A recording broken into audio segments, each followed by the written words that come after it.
मानव सेवा ही माधव सेवा। संकट समय जी पाखरे छिड़ा हुए सी ही प्रकृत बंधु। बन्या विभीषिका भितर निज सुख सुविधा को भूली प्रभावित पाखरे पहुंची केन्द्रापड़ा स्वेच्छासेवी संगठन से राम सेना सेवारू संपर्क एवं संपर्करू विश्वास एक अन्य उदाहरण सृष्टि करिसेंति संगठन सभापति शारदा राउत और संगठन कार्यकर्ता।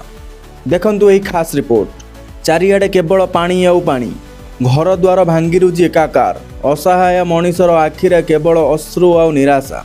एभली एक विपत्तिर समय केन्द्रापड़ा बन्या प्रभावित अंचल देवदूत साजी छिड़ा होइछन्ति स्वेच्छासेवी संगठन श्री राम सेना। निज सुख, निज सुरक्षा और निज परिवार कथा को पछरे पकाई हाथीए पानी को खातिर न करी प्रभावित पाखरे पहुँचले श्री राम सेना कार्यकर्ता। असहाय लोकंक हाथ को बढ़ाई देले सहारार हाथ। भितरे बुड़ी रही लोकंक पाखरे पहुँचले सुखिला खाद्य, पानीय जल, जरूरी औषध, अन्यान्य नित्य व्यवहार सामग्री। यही संपूर्ण सेवा अभियान नेतृत्व नेउथिले श्री राम सेना सभापति शारदा राउत।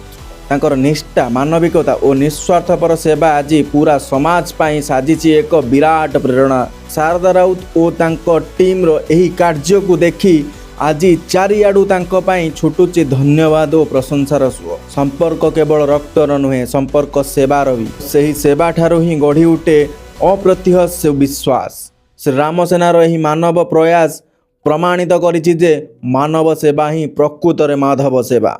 ब्यूरो रिपोर्ट, संजय सकाळ न्यूज।